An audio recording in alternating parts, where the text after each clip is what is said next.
Greetings, Dr. Jeffrey Scott here. This is my weekend market update for the week ending in Sunday, July 14, 2024. I'm doing this late on Saturday. Hopefully it'll get posted before I go to sleep. If you watched my video last week, I asked the question, what would happen if the QQQE and RSP broke out? And I showed how they were both in continuation patterns. I also called out their moves off the bottom and questioned all the naysayers about how horrible this market is, or how horribly shallow the leadership is in this market. Well, it's almost as if the market listened on Wednesday, and we saw a pretty significant move with small caps joining the rally. I don't, just to let you know, I don't listen to other videos until I do this. I download videos because I like to watch them on the plane and things like that. And even though you got internet on the plane, it's not great for watching videos. But I like to look at the titles. And there are a lot of bearish titles. The market is going to collapse. And maybe it will collapse. But I'm not sure the fact that we've had smalls and mids join the rally means we're at an all-time top. So let's take a look at the markets and try and make some objective decisions on what is going on and what we should be doing with our money. Again, my name is Jeffrey Scott and my email address, hgsidoc@gmail.com. And thanks for being here. If you're new to my channel, hit the subscribe button. If you hit the alarm, you'll also get notification of when I post these. And I don't keep a mailing list, so I don't get your email or anything like that. If you have any comments in the remarks section underneath the video on YouTube, will be places for you to make them. You can also email me. I respond to everything. Constructive is appreciated. Good or bad, that's your decision, but constructive is appreciated. And then I will put combo lists for wealth charts users for my big combo list and my relative strength list as well, and the link for the Wealth 365. Speaking of which, I'll mention it in a couple of moments. This is for educational purposes only. Any recommendations I make in the spirit of education, not investment advice. I'm a doctor, not a broker. I've been trading, since the late 80s, early 90s, so I've been doing it a long time. I am independent. I have my tools now in wealth charts, in TradeStation and TradingView, and soon to be in some other platforms. I trade the same way, whichever platform, and I use mostly wealth charts on this video because this is a widely held program. My programs are integrated, or my tools are integrated nicely. But like you, I've paid for wealth charts and all the things that I use as well. And I still pay my annual fee. Trading involves risk, and you're solely responsible for any decisions you make. One of the things that Rob Hoffman, the wealth charts developer and great trader, has done for me is he's let me participate in his Wealth 365 event, something I really participate. I will put this in the YouTube underneath the video, the link. If you haven't signed up yet, just use my link. Again, I don't get your email. It doesn't cost anything. There's no obligation. And I am speaking on Friday at 9 a.m., but Monday through Saturday from 9 to 5, 9 to 6, there's one presentation after another. There's some great deals offered, including it's the best time of the year to buy wealth charts, or to subscribe to wealth charts, I think is a better way of saying it. And lots of new things coming, like futures, which are exciting, with some data improvement, which you'll learn about during the week at wealth charts. Other than that, hope to see you there. I do a daily video at stocksanddocs.com. My boat is named Stocks and Docs as well, pun on the docks. Was out on it today, first time since I had my medical issues a couple weeks ago, so it was fun to be out on the ocean, which was just gorgeous. Major markets tell the story, so I always put this here, and last week I added the orange ones, which was the RSP, the equal weight S&P, and the equal weight Qs. And I started last week by talking about how bad of a market is it when the laggards, and this is before this week's gains, were up 26% from the low on the RSP and 59 trading days, and 29% QQQE, and this is including this week. So even though the broader, or not necessarily the broader, the equal weight indices, which are going to look at the impact of many more stocks than the cap weighted indices with the Mag 7, etc. Everybody talks about how bad they've done. And yeah, look at the Qs up 44 off their lows, 46 on the NASDAQ Composite, 36 on the Spiders. So yeah, those are laggards. I kind of wish my portfolio would give me a 29.6% return every year until I die. I'll have more money to leave for charity if that happened. It's really don't be watching TV and hear how bad the markets have been. That's a pretty strong market. Now this week they really were strong. Look at the equal weight S&P 500 was up 6.8. Excuse me, it was up 3% on the RSP, and the equal weight NASDAQ was up 0.8. Now those don't seem like big numbers, but those are big numbers for 5 days. You've got the Russell was up 6%. That was the big winner on the week. So the Russell, which again, laggard for sure, but it's up 31.8 since its October 2023 lows as well. So what was the big down for the week? The big guys, FANG, Mag 7, commodities were weak. Oil came down, as did silver, dollar down a bit. And that's, don't want to forget mentioning this, the dollar lower and the 10-year lower really benefited those of us that trade equities.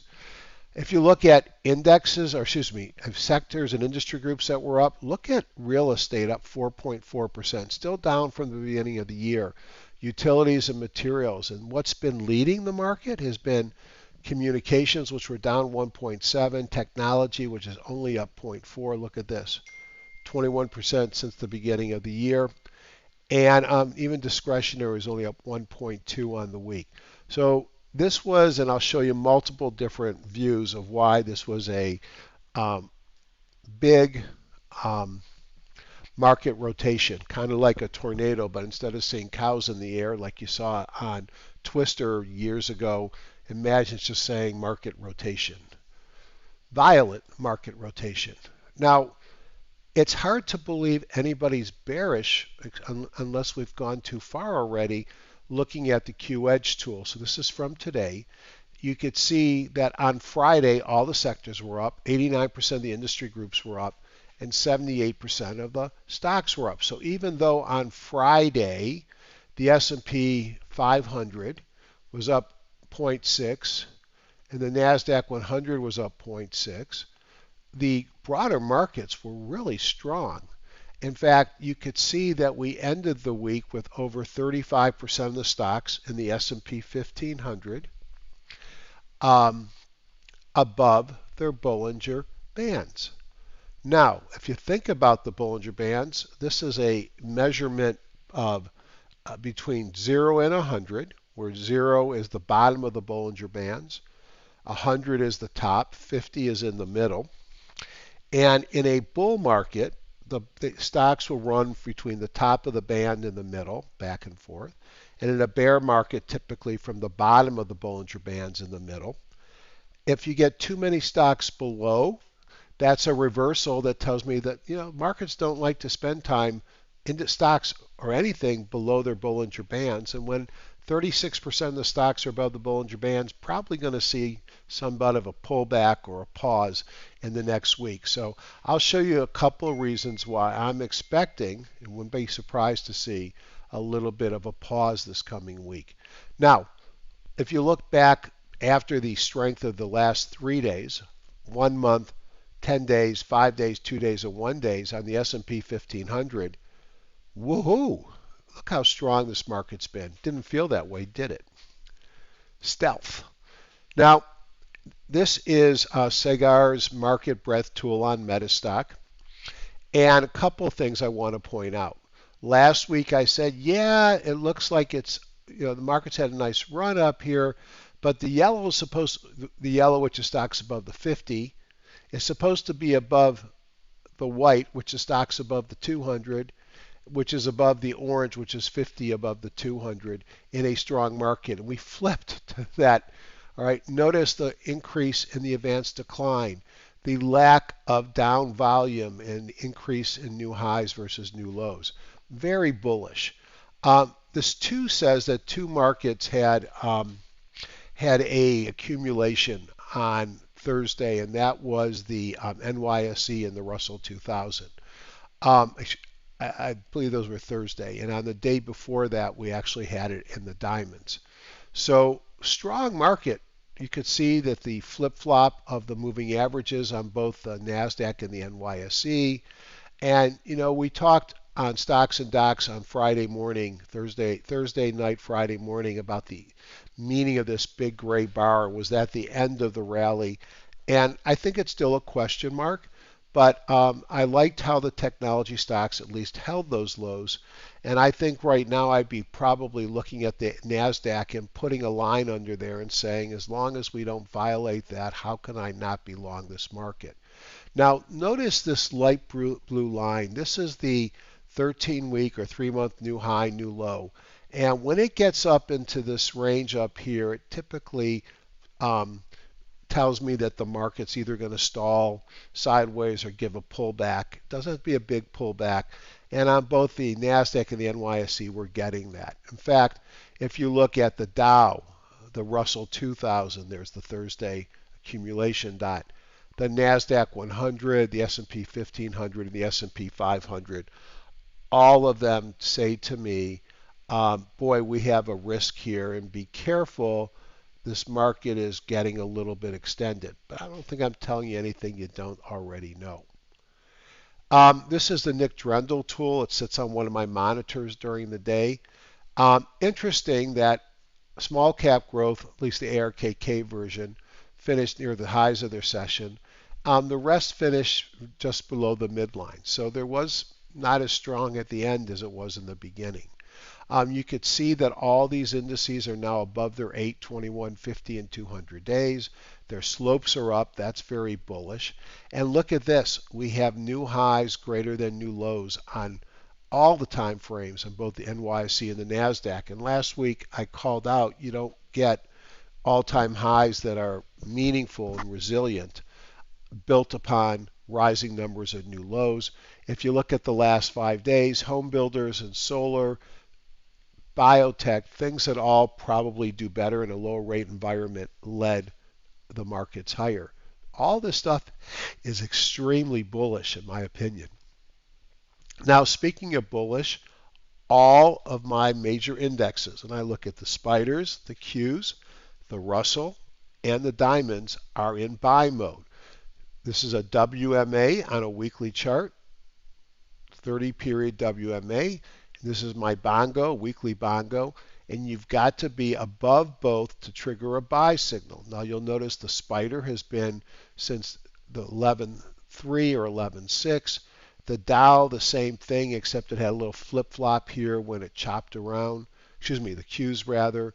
The Dows have been pretty much long since the buy date in October, November, and Russell finally popped up. Now, you did see an all-time high this week on the Dow intraday, the Qs, and the spiders with closing highs on the Qs and the spiders all-time highs.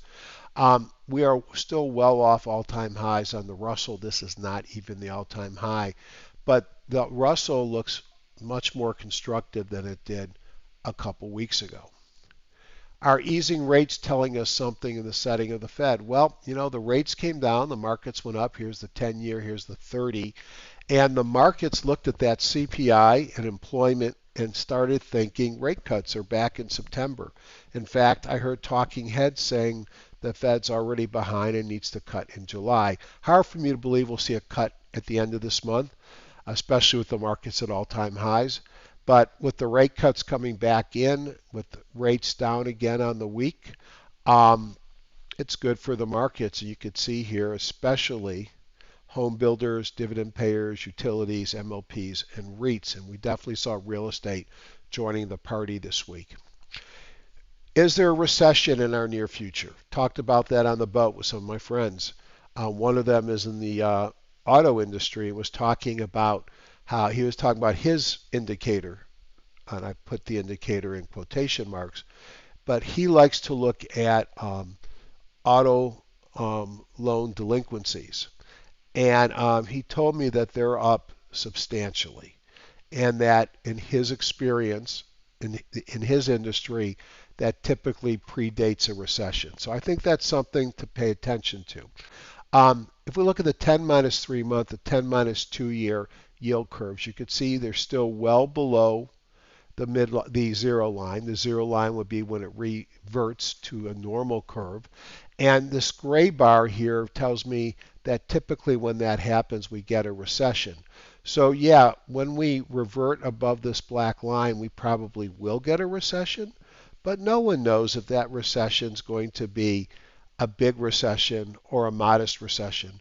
Now, if I look down, sorry, we do that all the time, down here at credit tightness, there's no credit tightness here despite those auto delinquencies.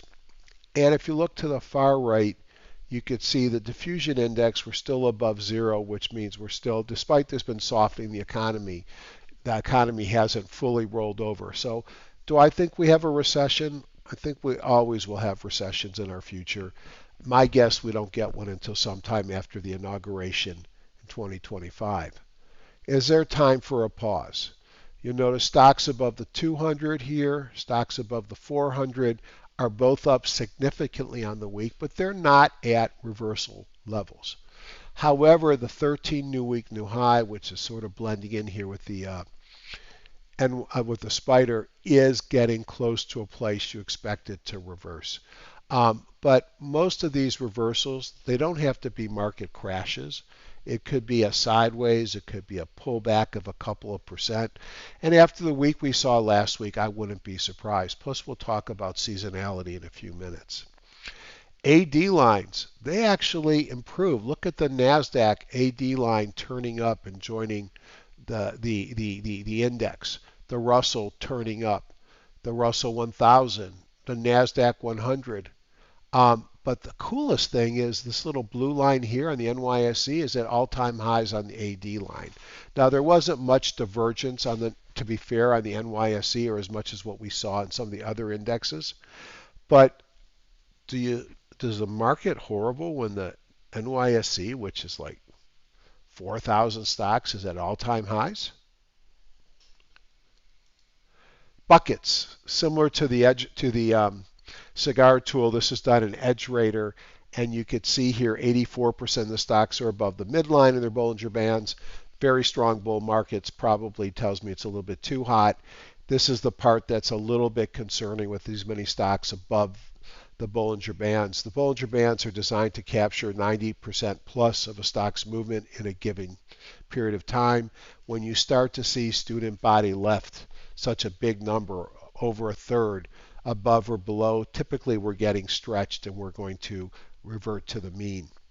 No Hindis over the last couple of days. We did have one as late as Tuesday on the NYSE Common, the prior week on the NASDAQ. But right now, the most important thing to me is look at the new highs going up. Went up with 9.25% new highs, 52-week highs on the NASDAQ, and 16% on the NYSE Common.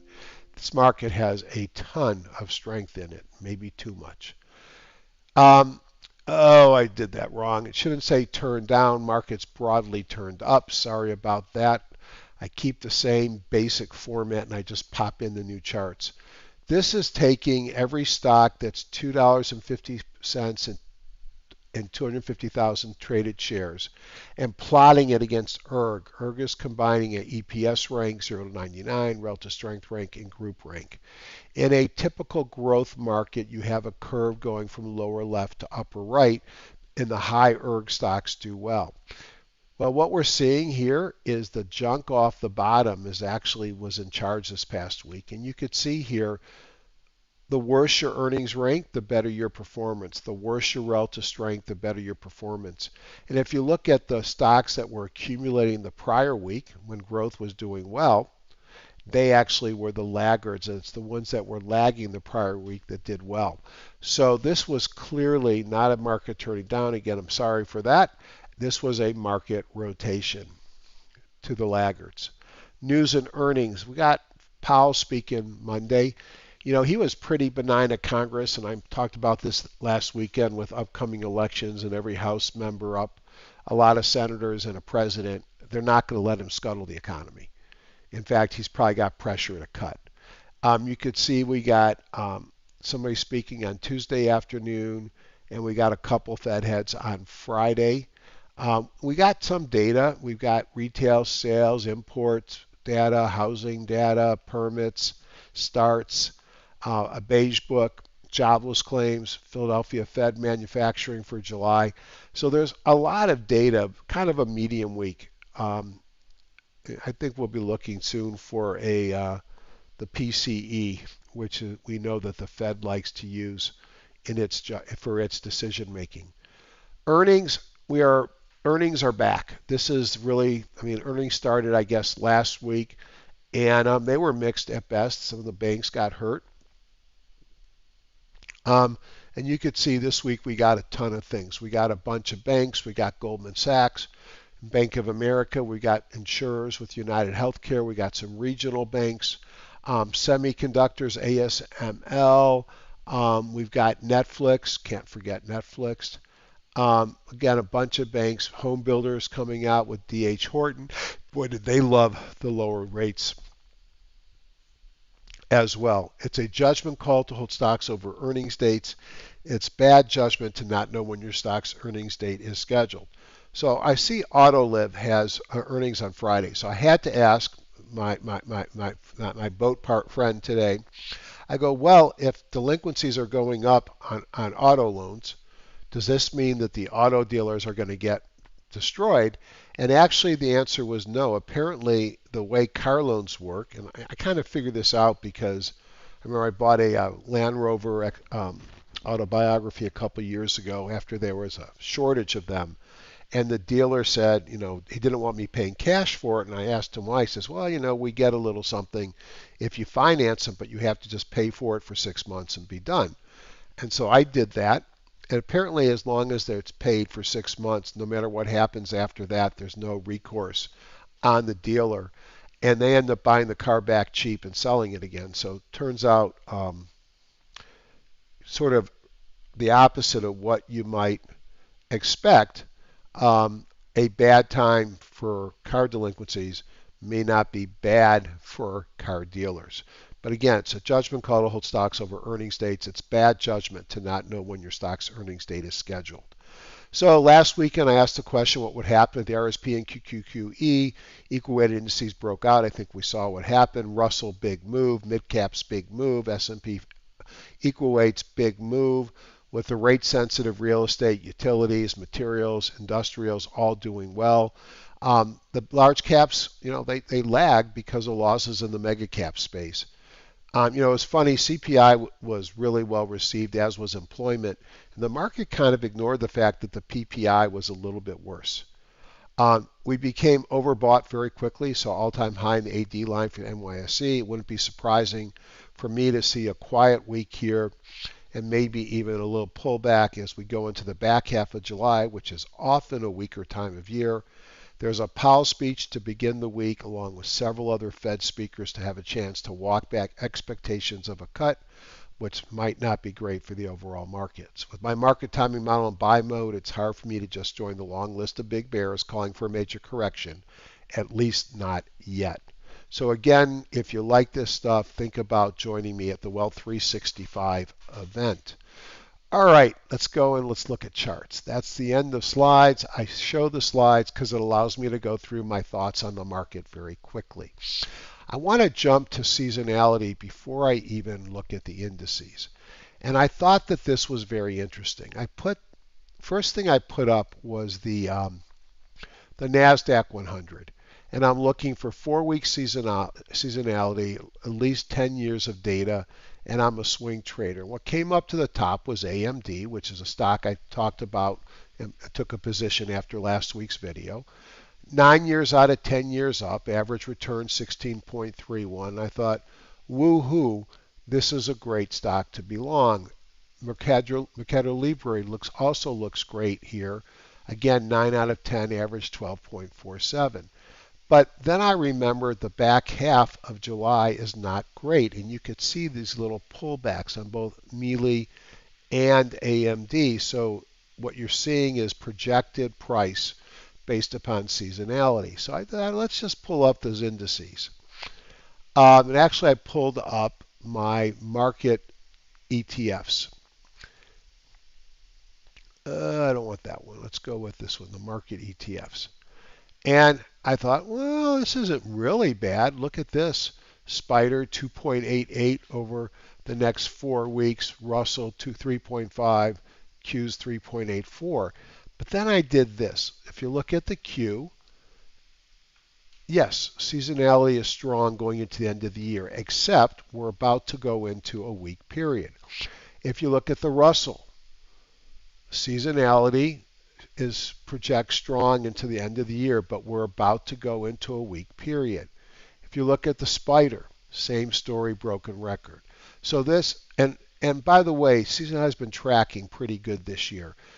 Suggests we've got some weakness coming up. So be careful over the next couple of weeks. We have an overstretched market by many, many means. We got over a third of the stocks above their Bollinger Bands. And we've got historic seasonality the last half of July that sets us up for a nice end of summer rally. I'm a little nervous about that. At least I'm aware of it. Now, I like looking at 5-minute bars of the spiders, and that's the candles here, just to sense what happened in the market. And we could see Monday was a flat day, Tuesday a little gap up, and then flat. And then Wednesday we got the CPI and employment numbers, and woohoo, gotta love that day. But then something happened. Thursday PPI was bad. We also had a big sell-off in tech. But Friday, the markets rallied again, but gave it up, or a lot of the rally up at the end. So I was curious how in white, the Russell, and in purple, the mid-caps did this week. So I just put them there as lines. And you could see they lagged on Wednesday, the big up move. They were up, and they ran up in the end. But the difference is they continued to run up into the end of the week. I think the lower rates and the projections of cuts are really going to help the broader market, and I think we saw it there. If I look at the daily S&P 500, these white bars tell me that there's divergences that the market, that wealth charts is picking up, but white means they didn't trigger yet. You could see what happened here when they triggered. We had a sell-off. So I think you have to be a little bit cautious here. We're at 92% of the high jump, which is my objective, mathematically derived measurement of extension. It goes up to 100, typically at 95 I get nervous. All right, we're well above the 50 and the 200-day moving average. We're above the June 12th, 11th, 12th gap up, which was sort of my line in the sand. And if you want to be bullish, we're just giving a little consolidation here. Hard to be bearish on this chart, except we've come a long way, and some of the other things I've mentioned before, up 0.63 on Friday. If I look at the NASDAQ, you could see a little bit different. It was up 0.59, but unlike the S&P, it's still well below the highs, and the negative divergences actually triggered. In my mind, I think it's time to start thinking about, is there a rectangle that has to pop in here? And this is sort of my line in the sand about staying long in this market. As long as we stay above the lows on Thursday, I am okay. All right. If I look at the Dow, different pattern. What the Dow shows me is we actually had an all-time high in the Dow on Friday, closed just off the highs, good volume, no divergent signals, and the Dow was up 0.68. And on the bad Thursday, it only gave us a doji at up 0.9, which nothing wrong with that. Probably the big change came in the small caps, and you could see the Russell, which is the laggard of this market, and frankly has been going sideways for quite some time, had a big breakout on Friday. Thursday took out the 50, and right now, up to 3.59%. You certainly expect That was Thursday. Friday it was up 1.17. It would not surprise me by any means to see, whoops, try to see if I can do that again. Drawing tools, freehand, freehand. To see this thing do this. And then if it does that, I'll be very excited. So I'm expecting this to fill, especially with the huge number of stocks above the Bollinger Bands. But all we're doing is giving back Friday, a little bit of Thursday. And if this line here holds, wow. So I'm not done with this rally, although everybody on YouTube videos is calling for the world's biggest correction. It could happen, probably will happen at some point. Just is it going to happen tomorrow on Monday? I don't think so.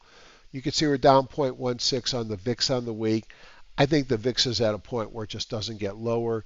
And one of the drivers on the market strength was the dollar pulled all the way back to the 200, down another 0.35. In fact, if you look at the weekly dollar, you could see the weekly was down 0.66%.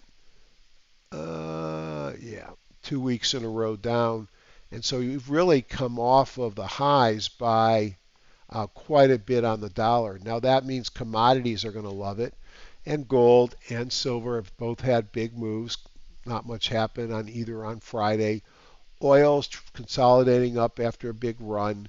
And then the other big driver of this bull run, the 10-year keeps coming down, was down another 0.64% on Friday. I already mentioned my weekly timing models were all green and not much to say here except woohoo. On the breadth, I drew this on Stocks and Docs, I think, on Thursday, and I talked about, we failed at this line multiple times. But this is just showing me that the equal weights are breaking out. This is an hourly chart. And I'm in the camp that that's good for us, and that's good long term. It certainly was good for my portfolio, which I have every one of the Mag 7s, but I have a lot of other things, especially in my long term accounts. Looking at the hourly sectors, again, you can see clear evidence of rotation, and I'll show you a couple of key things. Real estate really is probably the king right now. And look at LABU, which we talked about. This is the other star right now. Kind of stealthy, and I guess I'd even say surprised me a little bit to see this. But whether it's the Alzheimer drugs or the GLP-1 drugs and all that noise, biotech and real estate look really, really good here. And if you look at the beaten up guys, XLV coming off the bottom, discretionary is holding up, utilities improved, defensive staples not so much. Tech came down a little bit, certainly not horrible. Industrials picked up, financials picked up, even energy, and then with Meta having a tough day on Friday, communications were down. So there's definitely rotation here. Whether this is long-term rotation or short-term, time will tell. If we look at the heat map, the S&P 500 looked a lot better at the end of the day Friday. This will include any after-hours trading. I don't remember if there's any big things that happened compared to Thursday. NVIDIA, I talked about this on Thursday night, Friday morning. I said, well, pull back to the 17. I'm not sure this is horrible. If it holds here, I feel pretty good. It held at least one day. Tesla, after a massive run in the midst of a small flag here, strong day on Friday, up almost 3%. Meta, as I mentioned, had a weak day, actually did not hold at the 17. We'll see if it holds at the 50. Amazon, which I've liked, pulled back some to the 17 as well. Apple, big leader, pulled back, didn't even get to the 17. You're not seeing totally broken down, horrible stocks. You're seeing big moves that are pulling back some. Friday was a good day for Lilly. I think there was data that came out and said they get more weight loss than the Novo Nordisk, their drug. But there's a lot of strength. One of the big stocks up here I'm watching is SMCI, which is one of these plays for AI, they're more of an assembler, less not a developer. Um, like Nvidia, crazy earnings. They had 665 the last period of time, 1387, 13.87 beat. This one's been going sideways. I'd be looking for a breakout on that as well. Wealth Scanner, kind of looking at all those ETFs of the markets, trying to get a sense of where the strength is and if this market is strong as it felt. Now, anybody watched my video last week or the last couple of stocks and docs, now that I've recovered from surgery and back, saw there was a lot of strength in the market. Everything here is above 800, and I have to go down quite a bit. So we've got Russell Value. Russell Value? Oh my goodness, where did this come from? IWD. We have real estate, Dow Jones REITs, real estate, financials, XLF, despite some, well, it's really the regionals I think that are strong. XLF breaking out to a new high. Diamonds, real estate, value, S&P 500, real estate, gold, Internet of Things, banks, regional banks, core total U.S. stock market, biotech, core, ARKK, Russell 1000, robotics, S&P 1500, spiders. Almost too many things to go over. There's broad-based strength. Is that what a market looks like before the top of all tops?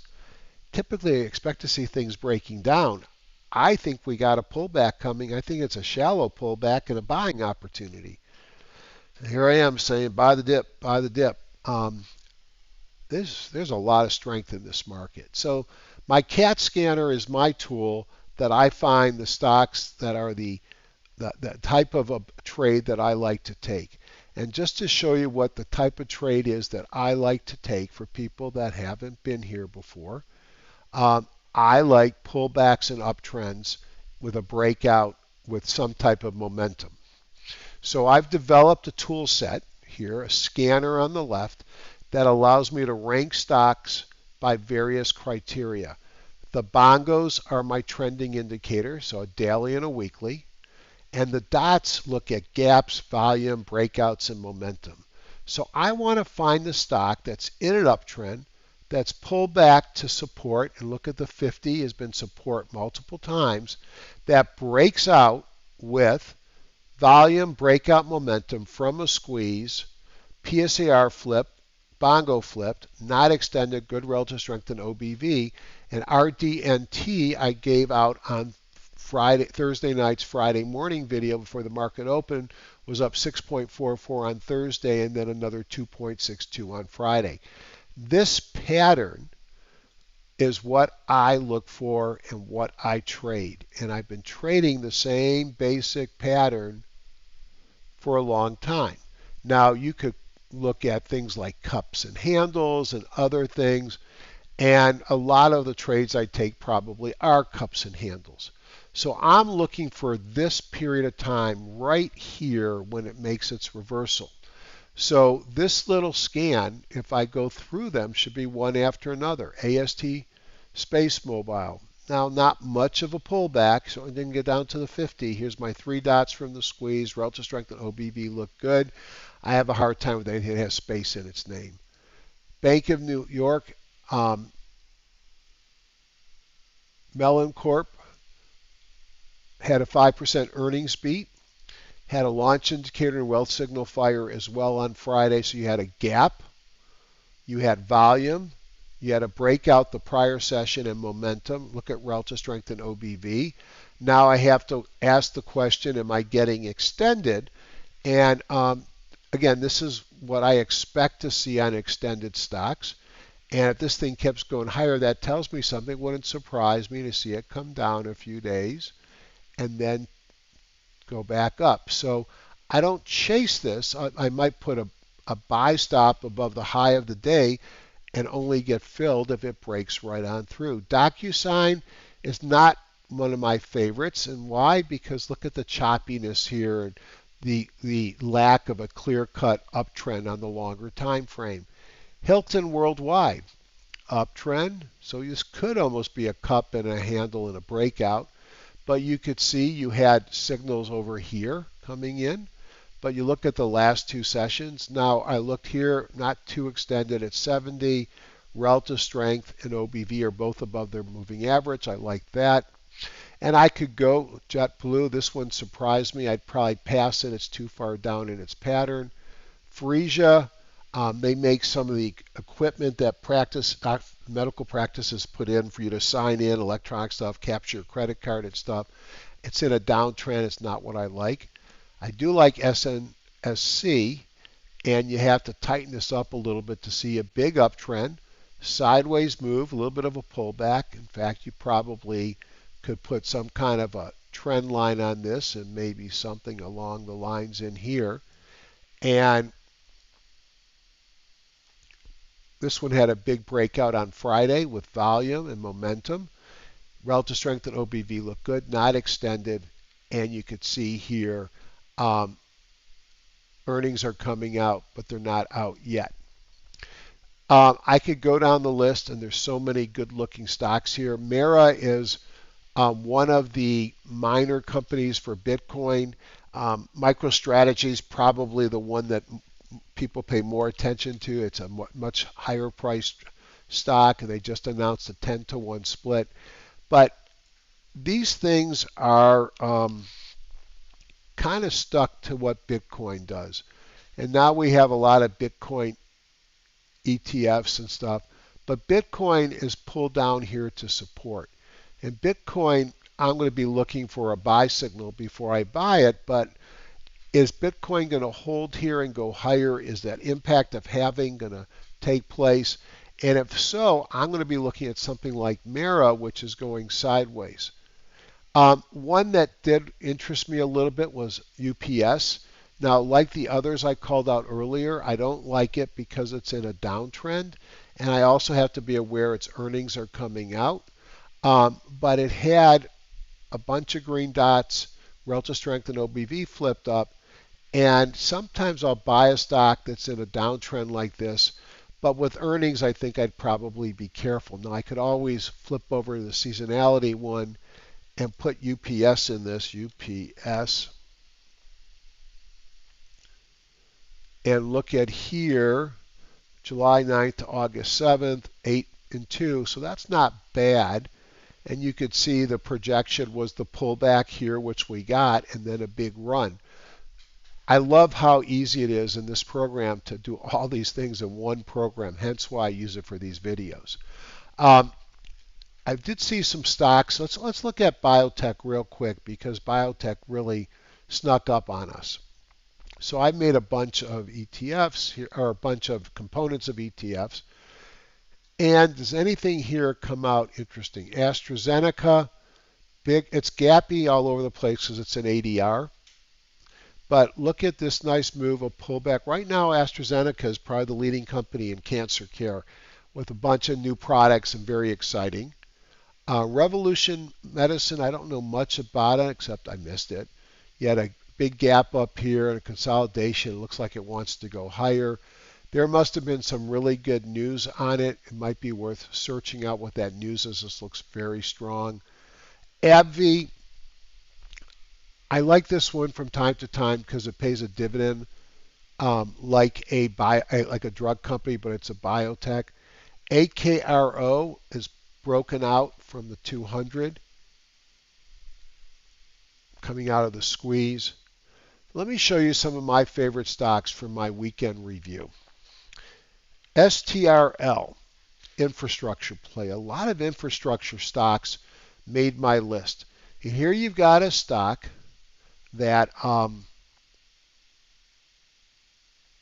like drawing lines because next time I go look at it, it's sort of proof that we looked at it before. So here's STRL. It keeps pulling back to this support and running. It's a day off of it. It had breakout momentum. Relative strength and OBV turned up out of a squeeze. This one has great earnings. In fact, let me pull up TradingView because I like the way I can look at projected earnings, STRL, and let's see if it's what it's got here on the fundamentals. What I wanted to show you is how it's been surprising to the upside on quarterly earnings a ton on both earnings and revenue. Next earnings are August 5th. But this is one that looked interesting to me, STRL. Now, if you want a biotech play that's been destroyed that I think is an interesting play, it looks like it's gone too far. This is a stock that was a much more expensive stock in the past, and they do contract manufacturing. They do a lot of biodefense work. It really is a good company. And the beauty about biodefense work is there's this thing called BARDA, which gives them a ton of money to do development of, and then the government buys their things like, things to protect us against various toxins, etc. This thing is a beaten up. So a lot of people ask me, what's my next tandem, 400, 500, 600% return? I think this one is it. It's already broken out and it's moved a lot, so you have to take that with a grain of salt. I built this weekly chart here so you could see it's got a long way to go to get back to where it was. Emergent biosystems. I like this here. Of course, I liked it better over here, but I think this one has more room to go. UPS we already looked at, so I'll just pull it up again. On this one, I don't like the downtrend, but I think it's setting up that it looks interesting. I think I showed you this early on as an example. What I like, RDNT. This one I like a lot, taking off the 50. TPG, I own some KKR, or a lot of KKR, so I'd have to think twice about buying another asset management company. It pays a 3.5% dividend, and you could see the big uptrend, the pullback, the breakout above the 50. Here's a sort of a pro fact. You don't see this momentum dot hit 2 or 3 very often. Hardly ever see it hit 2. Almost never see it hit 3 dots in a row. That's a signal that makes me open my eyes and say a little bit of, wow, that's telling me something. So I really like that on TPG. Relative strength and OBV look good. Now you might say, but Jeff, the weekly bongo's red. Absolutely. It's not going to show up on a scan of the reversal until the weekly bongo flips. But I'm looking at a weekly uptrend for 4 or 5 weeks. It's probably going to flip next week. Check when earnings are. XPOs, the truckers, many of them look like they bottom. XPO Logistics is in that world. Why do I like it? Well, there's my pattern, a big run up and a pullback, a deeper pullback than I like. Volume breakout momentum on Friday. It's got to clear that 50 for me to be interested. And then SSNC. No idea what they do, but I like this stock here. Run up, pullback, took out the trend line, and is breaking out here. SPSC. Again, no idea what this is, except it is in an uptrend over time.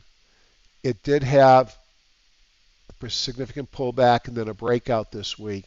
This triangle doesn't, or triangle. This, what's this called? I can't believe I'm having diamond. I should know those. My wife loves them. And I love buying them for her. But this diamond here is a special indicator for the mastermind participants with Rob Hoffman. It's called a launch indicator. It doesn't fire very often. It's firing a lot in here. This one looks interesting to me. A stock that really suffered a lot at after its IPO was Golden Goose, Canada Goose rather. This thing is, it's not in a much of an uptrend. It pulled down here, broke out above the 50. Volume or breakout in momentum. It's something I'm going to watch. It's not great. It's interesting. PAR. Again, I have no idea what they do. Power technology. So again, a nice uptrend. and it too had the launch indicator. This one has gone sideways for quite some time. Broke out on Friday with volume and a breakout. Actually, volume and momentum had the breakout signal on Thursday. Not extended. Relative strength and OBV look good. And then lastly, SRTS. Census Healthcare, low cost med tech. I don't really know what they do. But again, pull uptrend, pull back to support, and breaking out. So I showed you the kind of stocks that I like. What are my take-home messages? Wowzy, the market is incredibly strong. Who would have thought? Even the laggards, when you look at their performance off of their recent lows, are great. So how depressing can one be in this market when the laggards are 26% up in less than a year or 29% on the QQQE? So I think the markets are stronger than people think. Um, I do think that the other big thing to show you as I think about what's going to happen next week, this thing matters to me, and we are approaching the danger zone when the market will always pause, but it doesn't have to pull back hard. And when I look at this, 36%, we are due a pullback or a pause. It doesn't mean the market has to tank. If we end up with a 3 to 5% pullback on the major indices, I don't think anything has changed in the promise that this thing is going to go higher. And my expectation is, like the seasonality is on the spider and the Qs and the rest, that we have a pullback here the last 2 weeks of July, and then this market then takes off into the end of the year. That's my expectation. I'm not selling everything. I'm not loading up with contra ETFs. Now, I'm also not stupid. And if all these talking heads on YouTube are saying the biggest correction in decades is coming, how bad the market is, and da-da-da-da-da-da-da-da, I am aware. I do have some cash on the side, but in my long-term money accounts, I don't. So I am going to be careful and cautiously optimistic. But I'm expecting exactly what we see here. I'm expecting the market to pull back for a couple of weeks, and then I'm expecting it to run. And again, the other thing that I thought was really amazing here was the number of new highs building up. You don't typically see those in a market that's blowing up. So on that note, I went a little long today, 53 minutes. I hope you enjoyed this. I hope you give me some feedback, what you like, what you don't like. If I help you make money, that's great. Um, just a last comment, I have a bunch of computers for sale. They're all trading computers. If you have interest in them, they're not cheap ones, but they're modern computers with i9s and NVIDIA 4090s and lots of space. Anybody that buys a computer gets some personal extras, which we would talk if you have any interest. So if you do, let me know. Have a great week, and I hope to see you at Well 365. Thank you.